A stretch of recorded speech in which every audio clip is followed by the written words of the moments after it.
Gunther Jacobs. La idea de la normativización en la dogmática jurídico-penal. 1. Sistemas distintos. Si se concibe a los individuos humanos como animales inteligentes, el código conforme al que se conducen es exclusivamente el siguiente: satisfacción o insatisfacción, expresado de modo más cortés, interés en la producción de un acontecimiento o en su ausencia. Si no se avanza más allá de esta perspectiva, los conceptos normativos son meras metáforas que han de ser recognitivadas para que pueda desentrañarse su contenido. Las instituciones sociales, el derecho y el deber, la propiedad, el contrato, etc., han de traducirse a un cálculo de oportunidades o riesgos de que se produzcan o no se produzcan determinados acontecimientos. Así las cosas, la propiedad debe entenderse como la oportunidad de poder hacer uso de cosas con la aprobación de una administración central. Los deberes consisten en el riesgo de sufrir una sanción en caso de no llevar a cabo una determinada conducta, etc. Tal descripción del derecho y de su lesión, el delito, es posible. El derecho se convierte en el sinónimo de las regulaciones que aparecen en la administración de individuos inteligentes. Hobbes, en la descripción del estado de naturaleza, se esforzó por establecer esta perspectiva puramente cognitiva. Los individuos inteligentes se conectan entre ellos a través de toda una serie de hebras sabiamente hiladas, pero no hay nada que sea vinculante. Hablando en términos kantianos, el individuo inteligente del tipo que se acaba de esbozar es el homo phenomenon, el ser sensorial tal y como aparece en el mundo de la experiencia.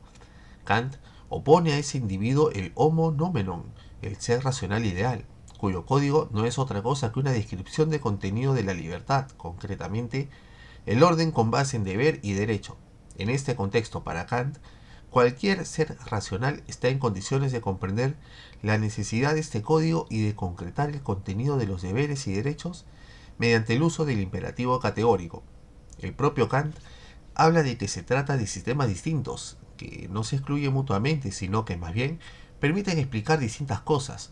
Cuando tomamos en consideración las acciones en relación a la razón, en una palabra, con intención práctica, encontramos una regulación y un orden completamente distintos del orden natural, pues entonces quizás no debería haber sucedido nada de lo que sí ha sucedido de acuerdo con el curso natural y que conforme a sus razones empíricas inevitablemente debía suceder. Por lo tanto, junto al sistema de naturaleza, determinado por leyes causales, aparece el sistema creado con intención práctica y configurado por leyes del deber ser. Escogeré un punto de partida formalmente equivalente, pero solo formalmente, al camino de Kant, distinguiendo en términos de teoría de los sistemas entre los distintos individuos con su propia conciencia y la sociedad como sistema de la comunicación. Partiendo de tal comprensión, el derecho aparece como estructura de la sociedad, y tanto los deberes como los derechos, hablando en los términos de la teoría de los sistemas, las expectativas normativas, no están dirigidas a individuos, sino a destinos construidos comunicacionalmente que se denominan personas. No es necesario entrar aquí en los detalles, pues en todo caso, tanto en el punto de partida de la teoría del sujeto de Kant, como en el punto de partida de la teoría social, el mundo normativo configura un sistema propio que especialmente no es idéntico con el mundo ordenado en función de satisfacción e insatisfacción del individuo, y decide autónomamente cuáles son los procesos en el mundo de los sentidos que son relevantes para el mundo normativo y cuál es el significado del que se trata. Este desarrollo de los conceptos del derecho desde su carácter normativo es la idea de la normativización, que se mostrará en lo que siguen algunos, desde luego que no todos, los conceptos de la teoría jurídico-penal de la imputación. 2. Sociedad. A. Personas en lugar de individuos. Si reducimos el mundo social a una existencia paralela de sujetos que maximizan sus beneficios, es decir, animales inteligentes, como sucede por ejemplo en las teorías de Rational Choice de la ciencia económica, el individuo aislado se conduce de modo inteligente, y tales teorías no ofrecen otros criterios distintos de la inteligencia, cuando, en una situación en la que ha de creer que está excluida cualquier posibilidad de ser descubierto, comete un delito que le aporta ventajas. Si a pesar de ello se le descubre, desde luego, no podrá invocar para su exoneración la falta de previsibilidad de tal suceso. Un orden que admitiera esto claudicaría. Ahora bien, aún puede afirmarse que un individuo que efectúa cálculos racionales puede comprender a su vez que se excluya de este modo la invocación de la apariencia de que su hecho no podía ser descubierto, pues la exclusión se basa en cálculos racionales y por ello reproducibles de los demás. En esta medida, el modelo de un orden meramente cognitivo entre los individuos sí que tiene fuerza explicativa, pero puesto que el individuo se ha comportado al delinquir, a falta de cualquier riesgo conocible de ser descubierto, de modo completamente conforme al sistema, es decir, actuando de manera inteligente, la sanción debería entenderse prácticamente como un accidente del destino del individuo, y, si es que hubiera emociones implicadas, debería imponerse como muestras de condolencia. Pero ocurre lo contrario. La sanción no se concibe como algo útil para los demás, pero mera desgracia para el autor, sino como pena merecida, y en lugar de la compasión aparece el reproche: ¿cómo pudiste? Parece evidente que se trata de un orden distinto de la administración cognitiva del mundo por individuos que hacen cálculos racionales sobre sus intereses. El tú implícito de la pregunta acabada de mencionar no es el individuo que calcula racionalmente, pues su contestación de que ex ante todo parecía hablar en favor de su cálculo no se entendería como respuesta adecuada, sino como persistencia en la falta. Por lo tanto, el destinatario debe estar constituido de otro modo, no por la maximización racional de intereses, sino por el cumplimiento de la norma.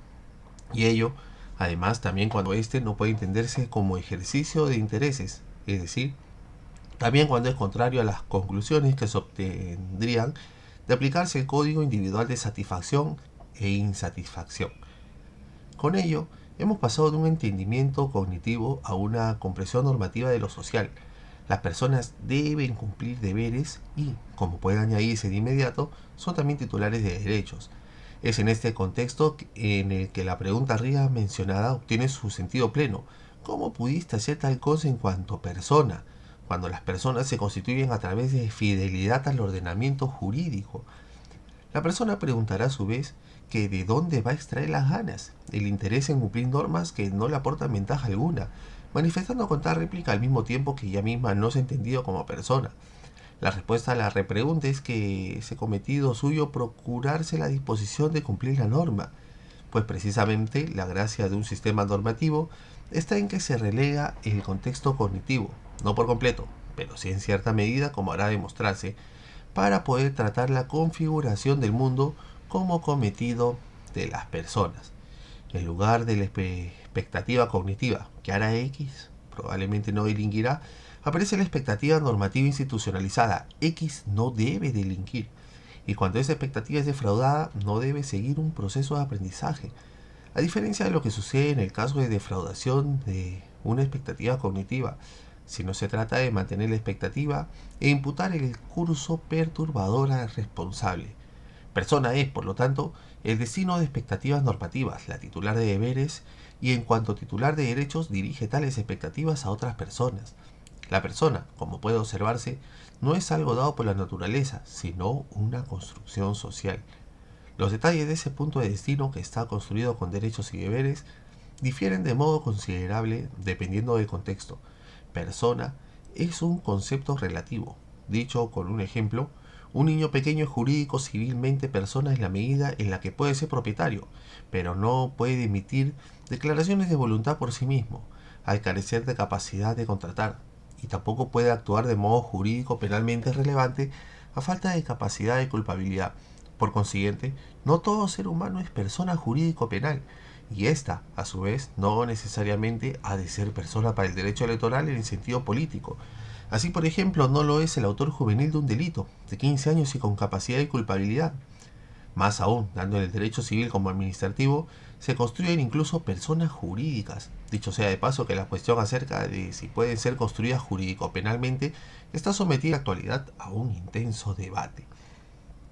En conclusión, persona es algo distinto de un ser humano, un individuo humano.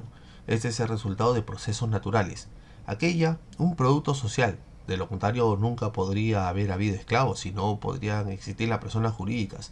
Este producto es, el caso de la persona física, que es el que va a ser sometido a análisis, la unidad ideal de derechos y deberes que son administrados a través de un cuerpo y una conciencia. Lo mínimo es un cuerpo animado. Por medio del cuerpo y de otras propiedades, la persona está aquí. La conciencia es necesaria porque la comunicación se halla estructuralmente acoplada a ella. Los árboles o los ríos no comunican, en todo caso no lo hacen conforme a un entendimiento moderno. Por ello no son destinatarios. Dicho con mayor exactitud, hoy ya no son destinatarios de expectativas normativas. B. Personas jurídico-penales. Solo puede ser persona jurídico-penal activa, es decir, autor o partícipe de un delito, quien dispone de la competencia de enjuiciar de modo vinculante la estructura de lo social, precisamente el derecho. Se trata, como resulta evidente, del concepto jurídico-penal de culpabilidad. De la competencia forma parte el reconocimiento social como ciudadano pleno, de que carecen, por ejemplo, los niños o las personas con dolencias psíquicas, y no es el estado infantil o la enfermedad psíquica per se lo que excluye la capacidad de culpabilidad, sino son sus repercusiones sociales, es decir, precisamente la falta de reconocimiento pleno. Por lo demás, el hecho de que la culpabilidad no pueda identificarse con el hecho psíquico de un dolus malus, como propuso la perspectiva naturalista, puede mostrarse fácilmente, pues, en primer lugar, muchos autores que actúan sin culpabilidad, como por ejemplo un autor aquejado por una enfermedad psíquica, o probablemente cualquier autor de un hecho cometido en estado de necesidad culpante, presentan tal dolus malus sin ser culpables. Y, en segundo lugar, de lo contrario, todo autor tendría en su mano la posibilidad de despedirse del ámbito de lo culpable, sencillamente no pensando en las consecuencias negativas de su actuar. Por ello, en los últimos 70 años, se ha impuesto el llamado concepto normativo de culpabilidad, la culpabilidad como juicio. Pero hay que preguntar, ¿un juicio acerca de qué? La pregunta solo puede contestarse partiendo del contexto de los fines del derecho penal. La pena tiene un significado comunicativo y confirma la vigencia de la norma, al menos en lo que se refiere a su función abierta, puesta en duda por el autor. Por consiguiente, el juicio de culpabilidad solo puede ser un juicio acerca de la falta de consideración de la norma por parte del autor, es decir, acerca de su falta de fidelidad al ordenamiento jurídico. Por lo tanto, la culpabilidad es un déficit exteriorizado en un hecho consumado o en la tentativa de un hecho, de fidelidad al ordenamiento jurídico, y los hechos psíquicos, en la medida en que son susceptibles de ser mostrados, especialmente el dolo y la conciencia de antijuricidad, no son otra cosa que indicadores de tal déficit. Y de ningún modo son indicadores insustituibles. La falta de atención, la indiferencia, el desinterés por las consecuencias de una conducta pueden también ser indicios del déficit. Lo que resulta decisivo para el concepto de culpabilidad, lo que es su contenido, se rige por el contexto normativo, por la concreta estructura social, con lo que se abandonan definitivamente las vías kantianas antes esbozadas, y, en todo caso, no se rige por el contexto de los hechos psíquicos. Por ello, hechos idénticos pueden ser valorados de manera completamente distinta dependiendo del contexto, como se mostrará a continuación con ayuda de algunos ejemplos. Primer ejemplo: quien en caso de concurrir un peligro actual para su libertad que no puede ser neutralizado de otro modo, comete un hecho antijurídico, por ejemplo, golpea a otra persona para neutralizar el riesgo que la amenaza. Actúa sin culpabilidad, concretamente actúa en un caso de llamado estado de necesidad exculpante. Pero cuando el preso preventivo, respecto del cual existe una sospecha formalmente correcta, materialmente sin embargo injustificada, golpea a quien le custodia porque sólo de ese modo puede librarse de la privación de libertad, no es exculpado, y ello por la sencilla razón de que, de lo contrario, no podría haber ya prisión preventiva. Idéntico miedo de perder la libertad solo puede aducirse con efectos exculpantes cuando se trata de un caso individual que no es susceptible de generalización, pero no cuando su toma en consideración disolvería, al menos sectorialmente, la estructura de la sociedad. Segundo ejemplo: quien mata a una persona no puede invocar por regla general efectos de atenuación de su culpabilidad, que lamentablemente estaba poseído por sentimientos de agresividad hacia la víctima. Pero si esta víctima ha provocado en el autor, sin responsabilidad de éste, la ira mediante maltrato o injuria, la génesis del conflicto puede asignarse parcialmente a la propia víctima, y la ley rebaja la pena considerablemente. Idéntica agresividad solo conduce a una atenuación cuando no se pierde ningún elemento de imputación, sino que ésta, por el contrario, es trasladada a la propia víctima. Tercer, y a este respecto, último ejemplo: al introducirse el sistema de autoservicio en los almacenes en Europa hace unos 40 o 50 años, en parte se adujo que los ladrones debían ser penados de modo atenuado a causa de la gran tentación generada. Otros, en cambio, argumentaron de manera exactamente opuesta, en el sentido de que para proteger la propiedad puesta en el riesgo no debía producirse atenuación alguna. ¿Quién tenía razón? Aquel que supiera determinar el contexto de significado, es decir, la semántica de la sociedad. Si la forma de venta se entiende como una modalidad impertinente y excesiva de imponer la mercancía, la atenuación es evidente. Si se trata, en cambio, de una innovación que genera agradables ventajas para todos, de modo igualmente evidente ha de protegerse la modalidad de venta. En todo caso, hay algo que queda claro: la decisión no depende de hechos psíquicos, de la intensidad del impulso a cometer el hecho o de elementos similares. En el hecho, impulso para cometer el hecho puede expresarse dependiendo de la comprensión social. Dicho de otro modo, dependiendo del contexto normativo de la sociedad, una falta de escrúpulos que debe ser condenada o una debilidad que merece condescendencia. No se limita lo dicho a afirmar que la valoración de la motivación para cometer un hecho se lleva a cabo en su respectivo contexto. Ciertamente, pero pone en claro que no se trata del contexto natural o individual, un impulso fuerte con desinhibición completa, etc., sino del contexto normativo social, el impulso que genera responsabilidad o resulta perdonable. C. Excurso. Actio liberi in causa. Un problema muy delicado se plantea cuando una persona destruye ella misma las condiciones de su personalidad jurídico-penal activa, lo que en la práctica suele significar se emborracha, a pesar de que sabe que en estado de embriaguez tiende a la violencia. Existen, junto con modalidades intermedias, dos modelos para solucionar esa problemática. En el primer modelo, el concepto de persona se normativiza ulteriormente, de tal modo que la condición de la personalidad, a pesar de su falta cognitiva, se construye normativamente, es decir, se considera presente. Es esta la situación en la antigua actio liberi in causa, que debe entenderse en sentido literal, según la cual, debido a la existencia de responsabilidad en el momento de la eliminación de la condición, es decir, la causa libera, debe excluirse la invocación de su desaparición.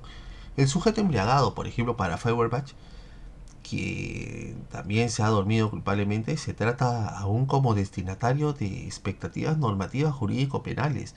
Parece claro que este modelo abre una vía elegante a la solución y que por ello, a primera vista, resulta sorprendente que esta normativización del concepto de persona no se haya mantenido, sino que tuviera que ceder el puesto a modelo, que aquí no es interés, de la anticipación del hecho, que de modo igualmente claro parece menos elegante.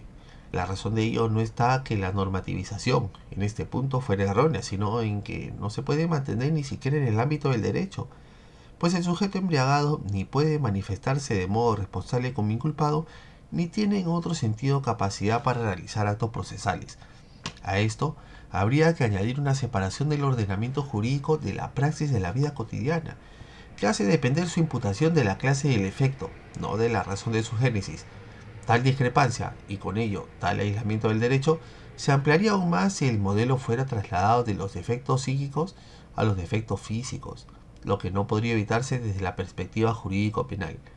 Habría que considerar como capaz de actuar a quien se ha privado de modo culpable de su capacidad de acción, etc. En conclusión, una normativización debe poder mantenerse también en el ámbito jurídico y en ámbitos densamente acoplados al derecho si se pretende que sea practicable. D. Relaciones negativas y positivas. 1.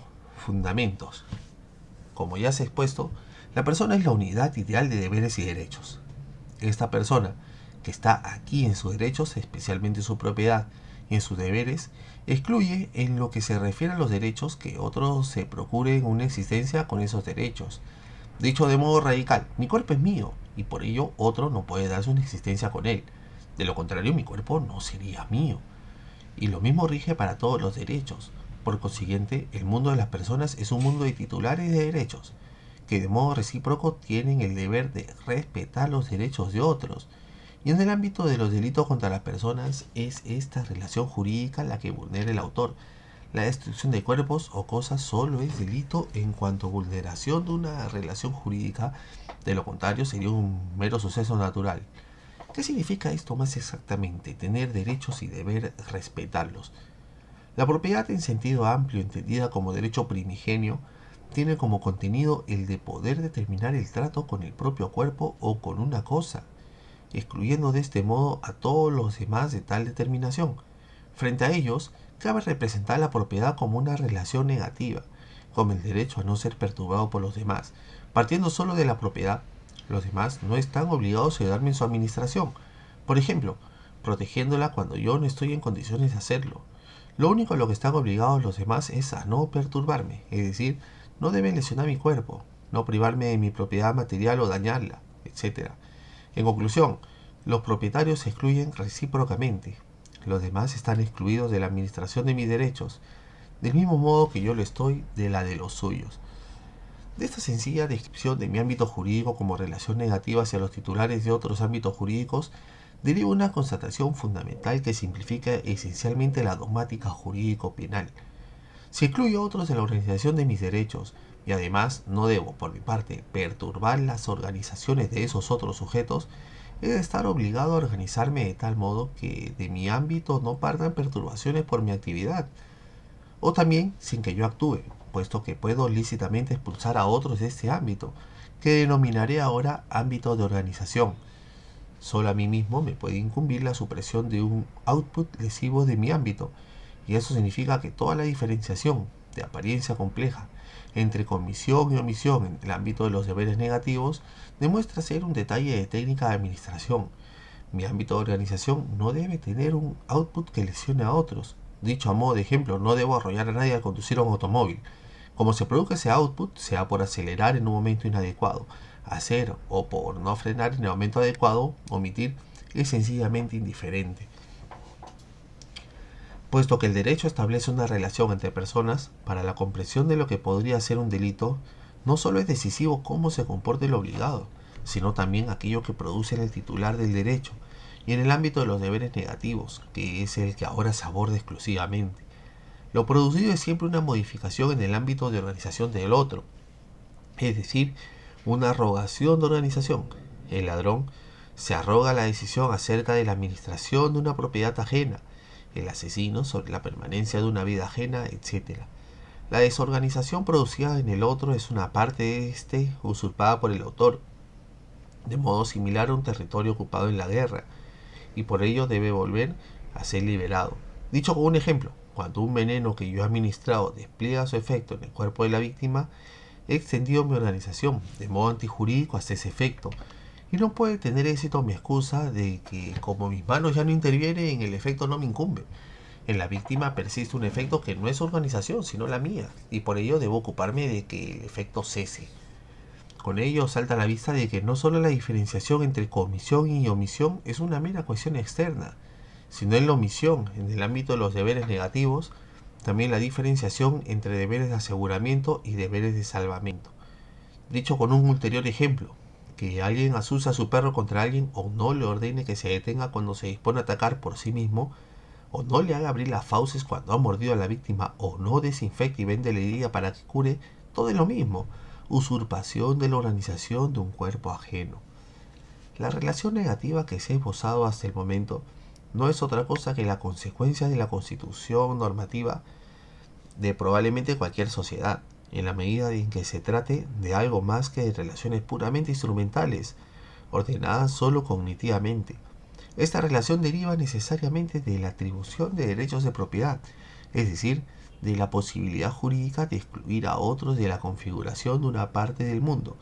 En tal situación, ¿quién iba a ser responsable de la correcta configuración de un ámbito de organización, sino su titular?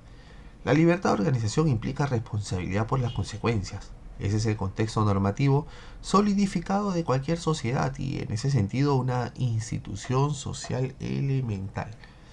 Pero no es solo esa institución la que estructura la sociedad, sino que hay otras instituciones que, sin embargo, tienen un contenido positivo, incluyendo en todo caso, como es evidente, el contenido negativo, es decir, que no se limitan a la garantía de la no lesión, sino garantizan además jurídicamente la expectativa de ayuda positiva, lo que significa que generan deberes de salvamento en sentido estricto.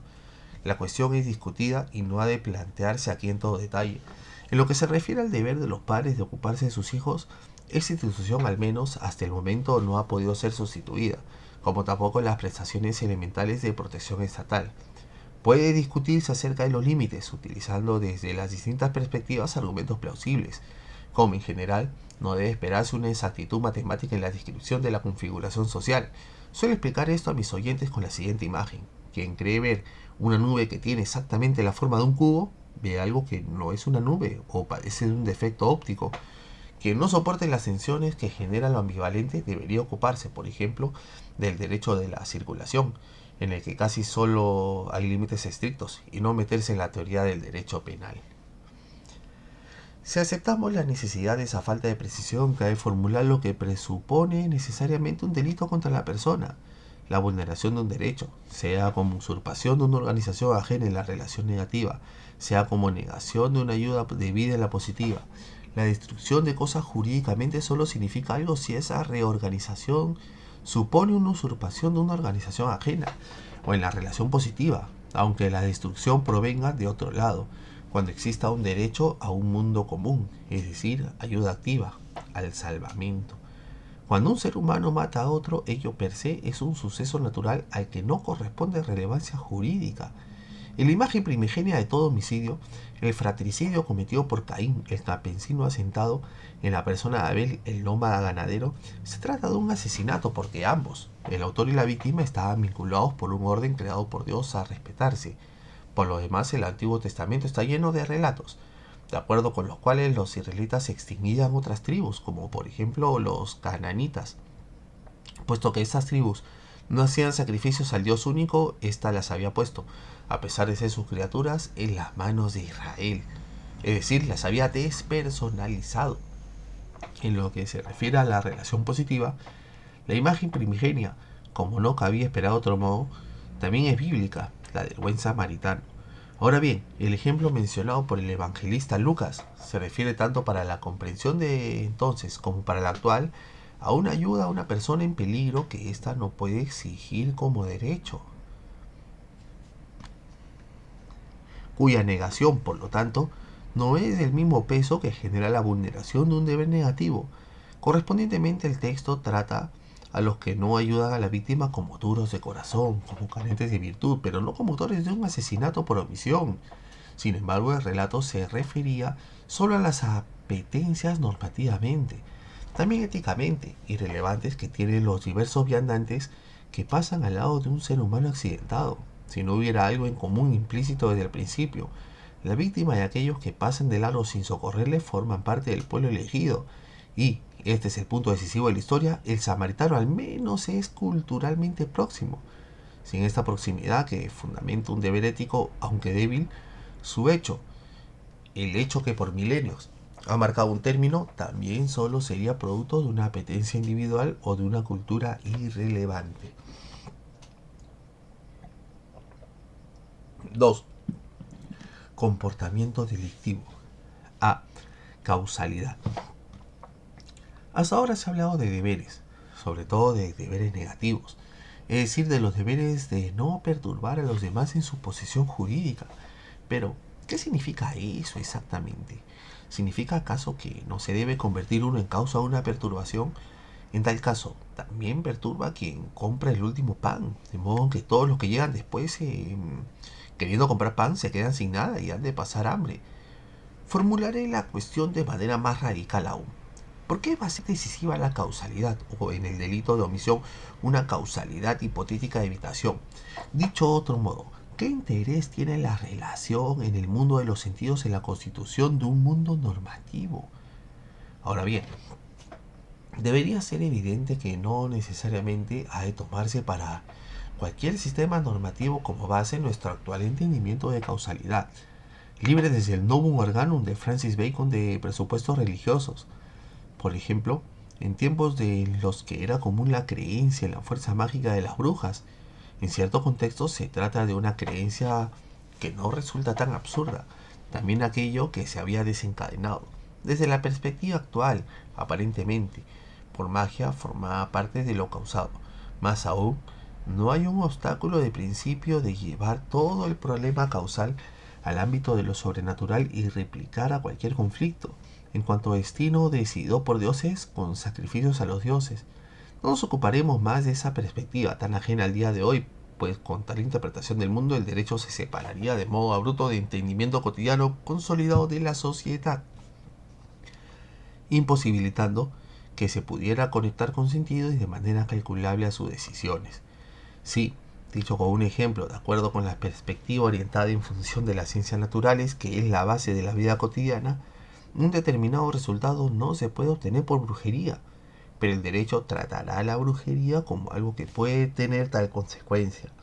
No podría conectarse con sentido en la vida cotidiana y en todos los sistemas sociales que hubieran generado una perspectiva próxima a la de la vida cotidiana. No genera efectos, con el significado jurídico, que sí genera efectos. Por consiguiente, si el sistema del derecho hace uso de la causalidad en sentido científico natural, ello no sucede porque ésta fuera algo predado para la sociedad, sino porque la sociedad ha elevado esa causalidad a un criterio de sentido, de modo que cuando éste no es respetado solo puede constatar un sinsentido, y nada de lo que pueda conectarse en el plano de la comunicación, en el mejor de los casos, en la creencia de los milagros, mala religión. Sin embargo, no basta con copiar sencillamente la causalidad a las prácticas de la vida cotidiana o a las ciencias naturales. Por el contrario, cuando el sistema jurídico lo incorpora, se convierte en un elemento de la imputación y con ello en un esquema de interpretación determinado normativamente. Esto se percibe con especial claridad cuando la explicación científico-natural no responde a la cuestión jurídico-penal, como se muestra en la omisión a primera vista o también en el problema de los resultados sobrecondicionados. Dicho a modo de ejemplo, respecto a estos últimos, cuando un ascensor incorrectamente revisado solo soporta un peso de 500 kilos en lugar de 1000 kilos, y además un aparato de carga incorrectamente manejado introduce en él, en lugar de 800 kilos, 1600 kilos. ¿Quién ha causado el desplome del ascensor? ¿La persona a la que le compete la revisión o aquella responsable de la carga? La respuesta científico-natural probablemente sea que en cuanto hubiera 501 kilos de carga, el ascensor se desplomaría. Pero jurídicamente nada se ha resuelto con ello. Pues, ¿qué es lo que puede conseguir la prohibición de reducir la capacidad de carga por debajo de los 1000 kilos si de todos modos la carga es de 1600 kilos? La cuestión jurídicamente relevante en la que aquí no ha de profundizarse es cuál de las personas competentes ha sido la primera en perfeccionar el curso lesivo, una cuestión que carece de todo sentido para las ciencias naturales, ya que en su ámbito no se ha de enjuiciar quién es competente. Al hacer uso de una causalidad orientada con base en las ciencias naturales o en la omisión de una causalidad hipotética, como acaba de mostrarse eventualmente adaptada a sus necesidades, el derecho, si es que pretende seguir haciendo posibles conexiones, marca los límites máximos de una posible vinculación entre persona y efecto externo. Sin embargo, en el área determinada de este modo, cabe aún mucho que es incompatible con sus posiciones comunes e indiscutidas de la vida cotidiana. Así, por ejemplo, también podría fundamentarse una responsabilidad pura por el resultado con ayuda de causalidad y causalidad hipotética, que sin embargo, en cuanto responsabilidad por el destino no es compatible con la división moderna del mundo en un ámbito susceptible de influencia planificable y en otro que no es susceptible de tal influencia. Al ámbito que sí se puede influenciar mediante planificación se le da un sentido mediante su configuración. Aquel que no es susceptible de influencia, que es naturaleza, que carece de sentido, el destino. Frente a ello, sería el sentido de lo no influenciable. Pero tal concepto no cuadra en la imagen del mundo moderno, en palabras de Max Weber, del mundo privado de la magia. En otros tiempos, las cosas se veían de otro modo. Un ejemplo, en la obra épica Gregorius, creada en verso a finales del siglo XII por Hermann von der Rohe, Gregorius, un joven caballero fruto de una unión entre hermano y hermana, inicia un periplo para buscar a su madre, que le es desconocida. Toma parte, de modo decisivo, en la liberación de un señorío de sus enemigos y se casa después de tal éxito con la señora, como se sabe años después, su madre. En el texto de Hartmann, basta lo terrible del acontecer objetivo. El hijo, que ya es fruto de un incesto, se casa con su madre, para fundamentar la enorme penitencia que Gregorius, horrorizado por su situación, asume. Sencillamente, ha de responderse del destino. Thomas Mann ha tratado el tema en una novela. ¿No le pareció que el acontecer objetivo, el incesto con la madre, fuera suficiente para justificar la penitencia?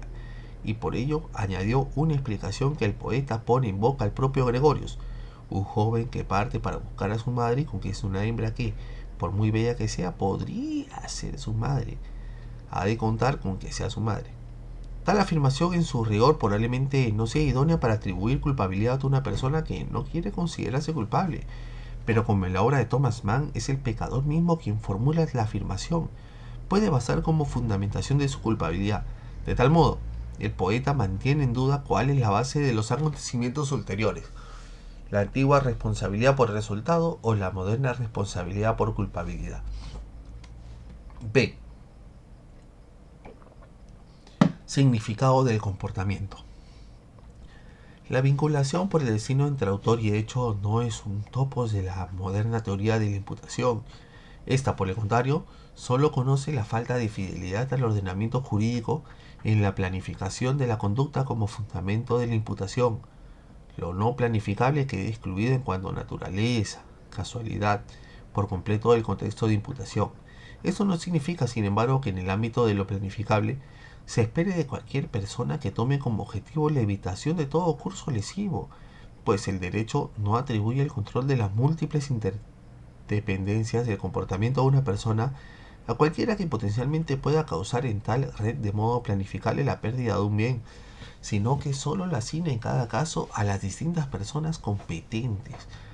Que una causación sea jurídicamente relevante, es decir, que sea una infracción de un deber, depende del contexto. El problema es conocido y, como teoría del comportamiento no permitido, es parte de la teoría de la imputación objetiva y probablemente el tema más tratado en la dogmática jurídico-penal de los últimos 30 años, por lo que puedo ser breve en este punto. Si alguien ejecuta una conducta que produce daños en otro, puede que, 1, el comportamiento sea incorrecto, pero también que, 2, sea cometido del otro protegerse frente a tales daños. O 3, una tercera persona sea competente para evitar el daño. O 4, la víctima haya de asumirlo como casualidad. Las subinstituciones mediante las cuales se busca una solución son conocidas. Mencionaré, sin entrar en los detalles, la superación de un riesgo permitido como característica general de una conducta incorrecta, el actuar a propio riesgo como característica de la competencia de la víctima, así como la prohibición de regreso en cuanto a casos de competencia de terceras personas. Lo que en este ámbito interesa en el tema de la normativización es lo siguiente: a la hora de determinar el comportamiento no permitido, no se trata de recortar una competencia inicialmente dada por cualquier causación de acuerdo con cualesquiera criterios extraños, sobre todo el criterio del mantenimiento de suficiente capacidad de acción. Por el contrario, antes de nada hay que lanzar la causalidad, que en sí es una construcción para la explicación de la naturaleza, a plano de sentido social y significado social. Dicho de otro modo, ha de avanzarse de la explicación de la naturaleza hacia la semántica del comportamiento social. La causalidad es un punto de partida explicativo que es usado como material en bruto en la construcción de sentido normativo. Nada más. Intentaré clarificar el problema con un ejemplo, eligiendo la prohibición de regreso, ya que esta subinstitución es la más discutida. Un deudor que ha recibido un crédito paga puntualmente su deuda, a pesar de que sabe que el acreedor financiará con la suma recibida un negocio de tráfico de armas constitutivo de infracción criminal. Evidentemente el deudor causa el negocio prohibido, pero de modo igualmente evidente no es asunto suyo lo que el acreedor quiere hacer con el dinero, pues si fuera asunto suyo sería imposible organizar una sociedad con un denso intercambio de mercancías, informaciones y otros servicios, siendo en alto grado anónimas las personas intervinientes. Lo común con quien se contrata debe limitarse al intercambio pactado, a la corrección de la prestación de que se trate, ya que de lo contrario la consecuencia sería un continuo espiarse e inmiscuirse mutuamente, un enorme sistema de niñeras que asfixiaría toda libertad. Por consiguiente, el pago de la deuda tan solo significa pago de la deuda, y el ulterior significado, hacer posible el tráfico de armas que le da el acreedor, es su interpretación del suceso, que no es vinculante para el deudor, ya que más allá de prestación y contraprestación no ha asumido nada en común con el acreedor, en todo caso no en su rol de deudor. Ciertamente, la posición expuesta no rige sin algunos presupuestos. Una sociedad constituida de modo totalitario o también una sociedad orientada de manera muy paternalista, seguramente exigirá, de acuerdo con su semántica, el recurso al Estado, a las autoridades. Por el contrario, una sociedad de libertades impone al deudor solo aquellos deberes que tenga cualquiera que sepa de la planificación del acreedor, ninguno que vaya más allá. Quien aún no esté convencido por mi argumentación, que piense en algunas variantes del caso. El deudor conoce los planes del acreedor cuando 1. Ya ha dado a su administrador la instrucción de realizar el pago, o 2. Ya ha ordenado la transferencia. ¿Tiene la obligación de revocar sus actos? Quien siga dudando, que coloque el momento temporal del conocimiento en un punto posterior a la recepción del pago por el acreedor. Ha de tener el deudor la obligación de exigir la devolución de la suma en caso necesario mediante una demanda. Y entonces, quasi actio, o volviendo a la constelación inicial, ¿con qué alegación válida en el derecho va a negarse a llevar a cabo la prestación? Más allá de preguntas retóricas, parece claro que, de acuerdo con la semántica de la moderna sociedad de libertades, lo común en el intercambio de cualesquiera prestaciones no acrece inmediatamente una comunidad total. Podrá discutirse, como ya se ha expuesto, acerca de la ubicación exacta de los límites, pero no sobre el principio de la limitación. Formulado en términos generales, causar de modo previsible un resultado no significa necesariamente que ello también le incumba jurídicamente al causante. No todo lo evitable debe evitarse jurídicamente. Por el contrario, solo se vincula jurídicamente un resultado. Dicho más exactamente, solo lesiona el derecho del otro quien lleva a cabo una conducta para cuyas consecuencias, de acuerdo con el contexto social, es responsable, sea solo o junto con otros. Para concluir con esta cuestión, intentaré mostrar las conclusiones obtenidas a modo de ejemplo en el delito de homicidio. La teoría del comportamiento no permitido establece qué conducta significa matar a otro. Herir a otro con un arma blanca, golpearle, disparar sobre él, etc. significa matar. También la construcción de un edificio sin la necesaria prevención contra incendios, pero no significa matar la venta de alcohol. Aunque más de uno conduciendo ebrio un automóvil, lo que por sí mismo puede significar matar, se mate a sí mismo y mate a otros. Tampoco es matar la conducción de un proceso penal contra terroristas, aunque otros terroristas tomen esto como razón para asesinar a un político. Y tampoco la apertura al tráfico de una carretera en un puerto de montaña, aunque con toda certeza habrá algunos conductores que sufrirán accidentes mortales en esa vía. Final y principalmente tampoco lo es la producción de automóviles construidos de acuerdo a las normas aplicables, aunque es palmario el efecto causal de accidentes que todos los años concluyen de modo masivo en muertes. 3. Si concluye en este punto por razones de espacio, ello sucede siendo consciente de que solo se ha abordado una pequeña fracción de lo que cabe decir respecto de la idea de la normativización. En el ámbito de la parte general, llama la atención los delitos de omisión como un objeto digno de discusión. También sobre la participación habría mucho que decir, pues lo que significa ejecutar un hecho y para quién es ejecutado se determina normativamente, y quien sea el que mueva la mano es más bien secundario, como es puesto en otro lugar. Más allá de eso, la idea de la normativización no puede limitarse a la parte general. Por el contrario, en la parte especial, por mencionar solo una de las ideas esbozadas, los delitos contra las personas solo pueden comprenderse como vulneraciones de hechos, es decir, como la vulneración del derecho a la vida o del derecho a propiedad o, en la estafa, del derecho de que no se mienten asuntos patrimonialmente relevantes, etc. Siempre es el derecho el que otorga a los datos del mundo aprensible por los sentidos un significado jurídico, lo que parece ser un círculo. Es el concepto de la autonomía del derecho. 4. Resumen. En un mundo meramente cognitivo, como por ejemplo el mundo de las ciencias naturales, no hay personas. Por el contrario, estas son construcciones del mundo ordenado normativamente y han de concebirse como titulares de deberes y derechos. 2. El concepto de persona es relativo a los deberes y derechos atribuidos. La personalidad jurídico-penal activa tiene como presupuesto la capacidad de culpabilidad. 3. La valoración de hechos psíquicos depende del correspondiente contexto social. Los hechos deben concebirse como meros indicadores de falta o presencia de fidelidad al ordenamiento jurídico. 4.